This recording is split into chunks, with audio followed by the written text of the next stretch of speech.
All right, everybody, welcome to the video here for lesson number 5. In today's lesson, we're going to look more into the areas, the angles that are in circles. So the opening exercise gives us a circle, it gives us a couple chords, and it wants us to find some arcs and an angle. So pause the video and see how you do.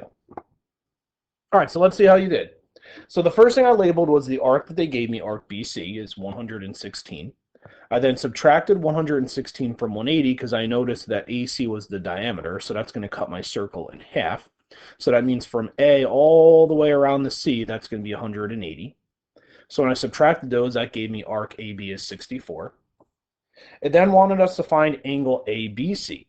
Well, angle ABC is inscribed to this semicircle arc.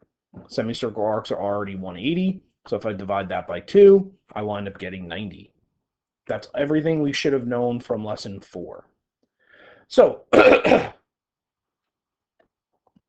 the opening exercise, we noticed that this triangle that's been inscribed in my circle, with one side being the diameter, is a right triangle. Do you think all inscribed circles are going to have a right triangle? So, whenever we inscribe a circle in a semicircle, we're always going to get a right triangle. And the answer is yes to this question, because a semicircle divides a circle in half. So this angle will be inscribed to an arc of 180. No matter how I drew that triangle, it would have been inscribed to a 180-degree arc. Now, there's a link here. If you type this link in, it'll take you to a kind of like an interactive tool that'll show you that. It's basically just a circle with a diameter drawn, and it'll show you a bunch of different triangles, all of which give you right angles. So, let's use this idea. So it says in circle S, diameter PN is drawn. It says arc MN is 110. If I know that arc is 110, I already know arc MP is 70, and I already know arc PN is 180. I know that because the diameter cuts our circle in half, so these two arcs have to add up to 180, and this one has to be 180. It also tells us that PS is 10, which means SN is also 10, because that's a diameter. Diameter has 2 radii, and they're the same size. So if I add those up, my diameter is 20. It then says find the length of MN to the nearest hundredth. MN we don't know, so that's X. Now, we know some stuff about this triangle. I know angle M is 90 degrees because it's a triangle inscribed in a semicircle. I know angle P is going to be 65 degrees, not 65 degrees, 55 degrees, because it's inscribed to the arc of 110. I know angle N is going to be 35 degrees because it's inscribed to this arc of 70. So let's redraw our triangle. So here's our triangle. I have a 90-degree angle, a side of X, a 55-degree angle, a side of 20, and a 35-degree angle. Now this is a trigonometry question. So we have to first pick an angle to use. It doesn't matter which one we pick. Whoops, I don't know what I just did there. So if I pick the angle of 55, this is opposite. This is the hypotenuse. So we can use sine. So I can say the sine of 55 is equal to the opposite side over the hypotenuse. Multiply both sides by 20, just like we did in the previous unit. So I'll say 20 sine of 55 is equal to X, and then I just have to type that into my calculator, 20 sine 55, and make sure that we are in degree mode, which I was not. So 20 sine 55, we get an X value here of 16 point something. It says nearest hundredth, so that's 2 decimal places, 16.38. There you go.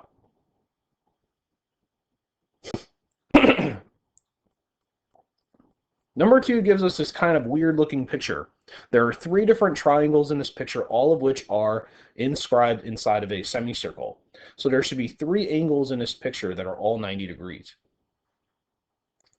So looking at this, angle BEC is 90 degrees, angle BFC is 90 degrees, and angle BDC is 90 degrees. So it says, explain why all of these are congruent, and we can say all are inscribed to a semicircle. All right, every single one of those angles has an inscribed semicircle. What's their common measure? 90 degrees, because 180 divided by 2 equals 90. It then says if the radius of circle A is 5, so B to A is 5, meaning A to C is 5, and it says BD has a length of 6, what's the measure of DC? Now this we can do. If I redraw just the triangle they're talking about, I have a side of 6, a side of 10, and a side that we don't know. That's just Pythagorean theorem. So go ahead, pause the video, try and do Pythagorean theorem and solve for x. All right, so hopefully you did the same steps as me. So I put in my 6, my x, and my 10 for ABC in a squared plus b squared equals c squared. And I just use my algebra skills to solve and get 8. Number 3 says in circle O, the diameter has been drawn. It says OC is 9, meaning AO is also 9. It says AB is 6. And it wants us to find arc BC. Now to find an arc, I need to find an angle. Now one angle I already know is angle B. That angle is 90 degrees because it's inscribed inside of a semicircle. So the angle I want to find is angle A, because that's inscribed to the arc that I want to know. So if I make my triangle separately, it's nice to take it out of the circle here a little bit. I have a side of 6, I have a side of 18, and I have an angle that we don't know, so we'll call that theta. Again, that's the angle I want to try and find because that's going to help me find my arc. So if I use my trigonometry again, this is the adjacent side. Get a new color here. All right, this is the adjacent side. This is the hypotenuse side. So we're going to use cosine. Cosine of the angle is equal to the adjacent side over the hypotenuse side. To find an angle, we use inverse cosine. And we just type that in my calculator. So if I do second cosine of 6 over 18, I'm going to get 70.529.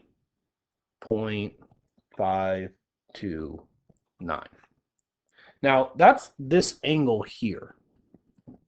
That's an inscribed angle. So if I want to know the arc, I want to double that.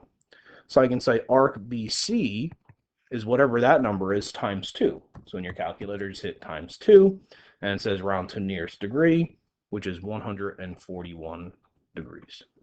All right. The next part of the lesson talks about something that we call cyclic quadrilaterals. All right, so whenever we have a quadrilateral, so a 4-sided polygon that's inscribed inside of a circle, some special things happen here. So I've given you one. Now this is not a traditional quadrilateral, like it's not a parallelogram or a square or rhombus. It's just a random quadrilateral. Notice none of my angles are the same. So I want you to pause the video and see if you can look at those 4 different angles and tell me something that's true about those angles and their relationship. All right, so let's see what we came up with. Here's the thing I was looking for you to see. The angle of 106 and the angle of 74, 74, equals 180. Also, if you look at the other ones that are opposites of each other, 117 plus 63 is also equal to 180. Now this only happens when the quadrilateral is inscribed inside of a circle, because a circle has to equal 360, so the angles have to all double to make 360 if they're all inscribed angles. And we can prove this with arcs. I'm not going to waste time proving it to you. Just trust me that this works. Okay? So Here's another quadrilateral. So this quadrilateral is inscribed inside of the circle. As soon as I see that, I know the opposite angles are going to be supplementary. It says angle QRS is 12 degrees less than 3 times the measure of QTS, and that these two angles are the same. So, first things first, we need to figure out which angle we want to make X. So it says QTS is what we don't know about, so I'm going to make that X. QTS is X. It then says that QRS is 12 degrees less than 3 times X. So this angle over here is 3x minus 12. So what do we know about these two angles? They add up to 180. So I can say 3x minus 12 plus x equals 180. Do some algebra. Combine your like terms. Add your 12 over. And then divide by 4.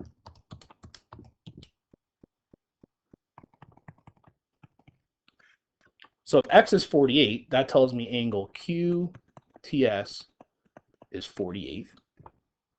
Also, if I do 3x minus 12, but put in 48, so 3 times 48 minus 12, that gives me 132 for angle QRS.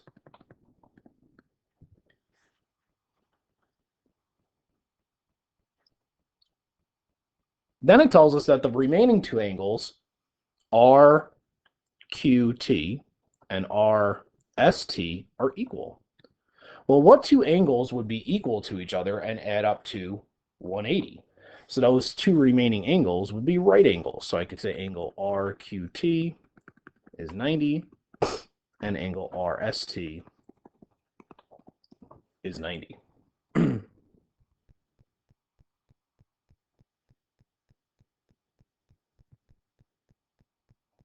Exercise 5 we're going to skip. It's basically all the same stuff we've been looking at. We don't need to do exercise 5. So, good opportunity for us to pause video and try the homework questions.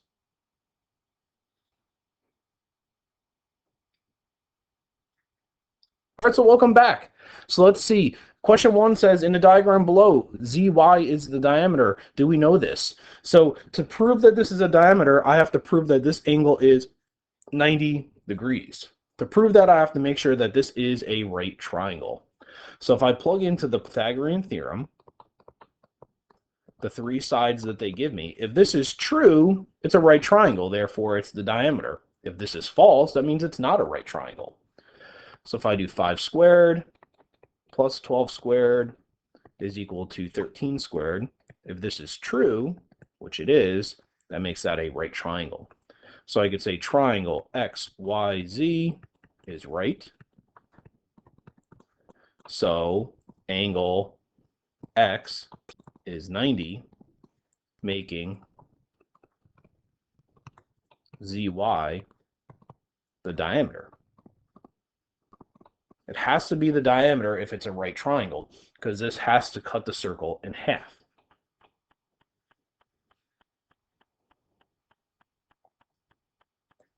Number 2 says, using a circle from question 1, determine angle XYZ and arc XY rounded to the nearest tenth of a degree.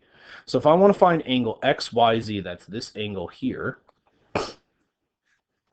since I know all 3 sides, I could do sine, cosine, or tangent. So I'll say the tangent of the angle is equal to the opposite side, 5, divided by the adjacent side, 12. And then I can use my trigonometry to say the inverse tangent of 5 over 12. Type that into my calculator. Second tangent of 5 divided by 12, and I get 22.619. It says round to nearest tenth, so we'll say 22.6. Now, if you didn't use tangent, if you used cosine or you used sine, you're going to have a different fraction here, but you should get the same answer as me. Now, if I know that that's 22.6, I can double that to find arc XZ. So if I do 22.6 times 2, that gives me 45.2. So that's this arc here. And then arc XY is going to be whatever that arc is, 45.2 minus 180, because it's a half a circle. So if I subtract 180 minus 45.2, I get the arc of XY, which they wanted, and that's 134.8.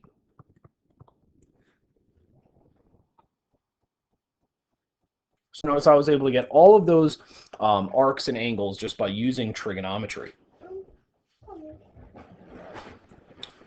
Number 3 gives us a circle. It gives us all these points on the circle. Notice one of the parts of this picture gives me a cyclic quadrilateral.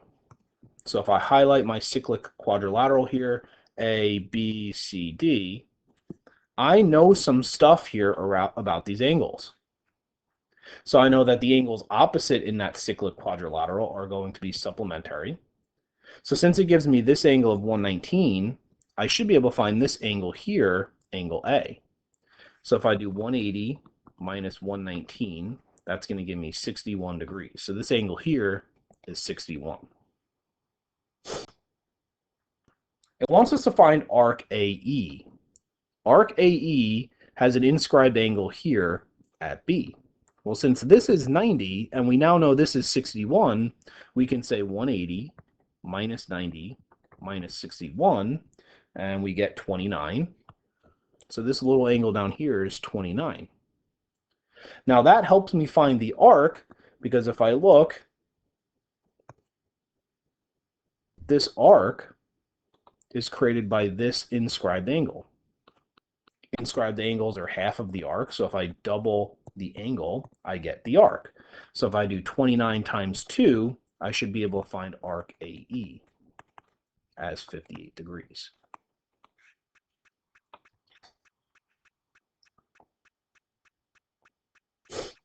Moving right along. So we have another crazy looking picture here, right? It tells us the value of, we want to find the value of x. Well, I want to use highlighters here to show you this. So here is the angle they give me of 57. Inscribed angle, inscribed to arc BC. Notice, even though this picture is crazy looking, angle X is inscribed to the same exact angle, well, the same exact arc. So since these are two inscribed angles to the same arc, I know that these are going to be equal to each other. So X is also 57 degrees. All the other stuff in this picture is irrelevant. These two angles are the same size because they're inscribed to the same exact arc. Number 5 gives us a picture. It gives us some information about that picture.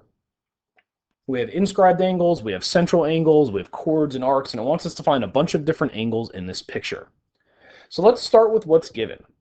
So it says this angle is 120, which means this angle next to it must be 60. If that angle is 120, this arc over here is 120 since it's central. If this angle is 60, arc AD is 60 because it's central. Now, the other thing that we notice, I'm hoping, is that each one of these two triangles, ODC and AOD, are going to be isosceles. So if this is 120, each of these little angles inside have to be 30. This triangle is actually even more than isosceles, because if this is 60, these two have to be 60 to add up to 180. And then it tells us this arc is 60. So that means this little angle over here is 30 because it has to be inscribed, so it's half. So there's a lot of information we know here. Let's start labeling what we know. So it finds AOD, we found that, 60 degrees. OAD is also 60 degrees. BDA, now that one, it is going to come from this idea that that's being bisected. So here's what we have going on right here in this picture. So we have this line, BD. We have this angle. This whole angle is 60, and it's being bisected. So each of these little angles is 30. So this is a little 30-degree angle here and here. So this angle, BDA, is 30 because of what it says here. Then it wants us to find angle BEC. Well, to find angle BEC, I have to look at one of the triangles in this picture. I'm only looking at this triangle here. So in that triangle, I see an angle of 30 and an angle of 60, meaning this remaining angle is 90. And BEC is supplementary to 90, so it means it's also 90 degrees. And ACD. ACD we labeled already, that was 30. And ABD we labeled already was 30. We're able to put all the skills that we know together to be able to answer that question. And that's it. Hopefully this video helped. Reach out to me via email if you have questions. Good luck and hope to see you soon.